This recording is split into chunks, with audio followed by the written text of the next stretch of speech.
ಇನ್ನು ಗೃಹ ಸಚಿವ ಅಮಿತ್ ಶಾ ಯಾವಾಗೆಲ್ಲ ಕರ್ನಾಟಕಕ್ಕೆ ಬರ್ತಾರೆ ರಾಜ್ಯ ಬಿಜೆಪಿಗೆ ಒಂದಷ್ಟು ಇಂಜೆಕ್ಷನ್ ಕೊಟ್ಟು ಹೋಗ್ತಾರೆ ಅನ್ನೋದು ರಾಜಕೀಯ ವಲಯದಲ್ಲಿ ಚರ್ಚೆಯಲ್ಲಿರುವಂತಹ ಒಂದು ಮಾತು. ಆದರೆ ಇಂಜೆಕ್ಷನ್ ಪವರ್ ಎಷ್ಟರ ಮಟ್ಟಿಗೆ ಆ ಪವರ್ ಉಳ್ಕೊಳ್ಳುತ್ತೆ ಅನ್ನೋ ಅದು ಎರಡನೇ ವಿಚಾರ. ಆದರೆ ಈ ಬಾರಿ ಯಾಕೋ ಒಂದಷ್ಟು ಯಡಿಯೂರಪ್ಪ ವಿಜಯೇಂದ್ರ ಬಹಳ ಸೀರಿಯಸ್ ಆಗಿರೋ ಹಾಗೆ ಕಾಣಿಸ್ತಾ ಇದೆ. ಬಿಜೆಪಿ ಕಚೇರಿಗೆ ಆಗಾಗ ಭೇಟಿ ಕೊಡ್ತಿದ್ದಂಥ BSY ಇದೀಗ ಕಳೆದ 2 ದಿನಗಳಿಂದ ಸತತವಾಗಿ ಭೇಟಿ ಕೊಡ್ತಾ ಇದ್ದಾರೆ.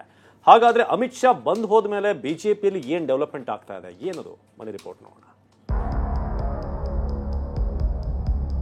ಪ್ರತಿನಿತ್ಯ ಬೆಳಗ್ಗೆ ಬಿಜೆಪಿ ಆಫೀಸ್ ಬಂದು ಮಧ್ಯಾಹ್ನದವರೆಗೆ ಇಲ್ಲಿದ್ದು ನಂತರ ವಾರಕ್ಕೆ 1-2 ಜಿಲ್ಲೆಗಳಿಗೆ ಹೋಗಬೇಕು ತೀರ್ಮಾನ ಮಾಡಿದ್ದೇನೆ.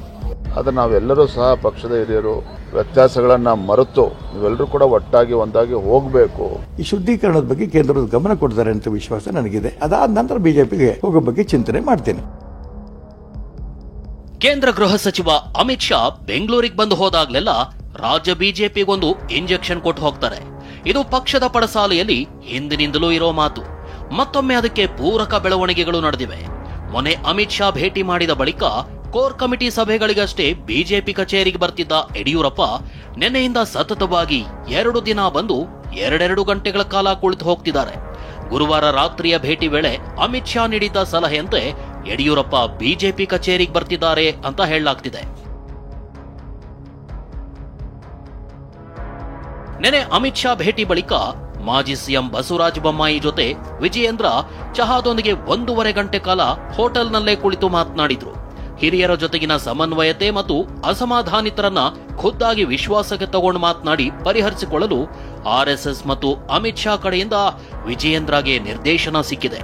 ಅಷ್ಟೇ ಅಲ್ಲ, ಹಳೆಯದನ್ನ ಮರೆತು ಎಲ್ಲರೂ ಒಟ್ಟಾಗಿ ಹೋಗುವಂತೆ ಅಮಿತ್ ಶಾ ಸೂಚಿಸಿರೋದಾಗಿ ವಿಜಯೇಂದ್ರ ತಿಳಿಸಿದ್ದಾರೆ. ಆದರೆ ನಾವೆಲ್ಲರೂ ಸಹ ಪಕ್ಷದ ಹಿರಿಯರು ವ್ಯತ್ಯಾಸಗಳನ್ನ ಮರೆತು ನೀವೆಲ್ಲರೂ ಕೂಡ ಒಟ್ಟಾಗಿ ಒಂದಾಗಿ ಹೋಗಬೇಕು. ಆಗ ಮಾತ್ರ ಕಾರ್ಯಕರ್ತರಿಗೆ ಗೌರವ ಕೊಟ್ಟಂಗೆ ಆಗ್ತದೆ. ರಾಜ್ಯದ ಜನರು ಕೂಡ ನಮ್ಮ ಬಗ್ಗೆ ವಿಶ್ವಾಸ ಇಡ್ತಾರೆ.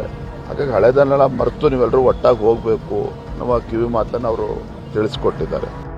ನಿಮ್ಮನ್ನೇ ಮುಂದುವರಿಸೋ ವಿಶ್ವಾಸವಿದೆಯಾ ಅನ್ನೋ ಪ್ರಶ್ನೆಗೆ ನಗ್ತಾನೆ ಉತ್ತರ ಕೊಟ್ಟ ವಿಜಯೇಂದ್ರ, ನಾನಂತೂ ಕೊಟ್ಟ ಜವಾಬ್ದಾರಿಯನ್ನ ಶ್ರದ್ಧೆಯಿಂದ ನಿಭಾಯಿಸಿದೆ. ಅಧ್ಯಕ್ಷರ ನೇಮಕದ ಬಗ್ಗೆ ಎಲ್ಲರ ಅಭಿಪ್ರಾಯ ಪಡೆದು ವರಿಷ್ಠರು ತೀರ್ಮಾನ ಮಾಡ್ತಾರೆ ಅಂತ ಹೇಳಿದ್ರು. ನಾನಂತೂ ಕಳೆದ 1.25 ವರ್ಷದಿಂದ ಪಕ್ಷದ ಕಾರ್ಯಕರ್ತನಾಗಿ ಕೊಟ್ಟಿರ್ತಕ್ಕಂಥ ಜವಾಬ್ದಾರಿಯನ್ನು ಬಹಳ ಶ್ರದ್ಧೆಯಿಂದ ನಾನು ನಿರ್ವಹಿಸ್ತಾ ಇದ್ದೇನೆ ಅಂತೇಳಿ ನಾನು ಅಂದ್ಕೊಂಡಿದ್ದೇನೆ.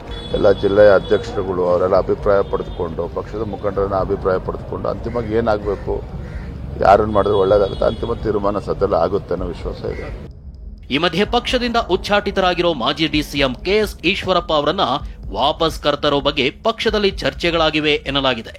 ತಪ್ಪೊಪ್ಪಿಕೊಂಡು ವಾಪಸ್ ಬಂದ್ರೆ ಒಟ್ಟಾಗಿ ಹೋಗೋದಾಗಿ ವಿಜಯೇಂದ್ರ ಹೇಳಿದ್ರೆ ಬಿಜೆಪಿ ಶುದ್ಧೀಕರಣವಾಗದೆ ವಾಪಸ್ ಹೋಗೋ ಪ್ರಶ್ನೆನೇ ಇಲ್ಲ ಅಂತ ಈಶ್ವರಪ್ಪ ಕೌಂಟರ್ ಕೊಟ್ಟಿದ್ದಾರೆ.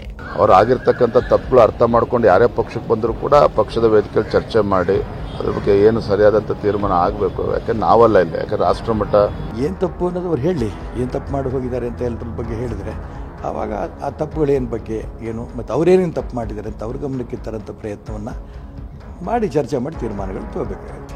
ಈ ಶುದ್ಧೀಕರಣದ ಬಗ್ಗೆ ಕೇಂದ್ರದ ಗಮನ ಕೊಡ್ತಾರೆ ಅಂತ ವಿಶ್ವಾಸ ನನಗಿದೆ. ಇದಾಗತ್ತೆ. ಅದಾದ ನಂತರ ಬಿಜೆಪಿಗೆ ಹೋಗೋ ಬಗ್ಗೆ ಚಿಂತನೆ ಮಾಡ್ತೇನೆ. ವಿಜಯೇಂದ್ರ ಬಿಜೆಪಿ ರಾಜ್ಯಾಧ್ಯಕ್ಷರಾಗಿ ಮುಂದುವರಿಯೋದು ಪಕ್ಕಾ ಎನ್ನಲಾಗ್ತಿದೆ. ಯಡಿಯೂರಪ್ಪ ಮತ್ತೆ ಜಗನ್ನಾಥ ಭವನದತ್ತ ಮುಖ ಮಾಡಿರೋದು ಸಂಚಲನ ಮೂಡಿಸಿದೆ. ಅಸಮಾಧಾನಿತರು ತಮ್ಮ ಹಕ್ಕೊತ್ತಾಯ ಮಂಡಿಸುತ್ತಲೇ ಇದ್ದಾರೆ. ಕಿರಣ್ ಹನಿಯಡ್ಕ, TV9 ಬೆಂಗಳೂರು.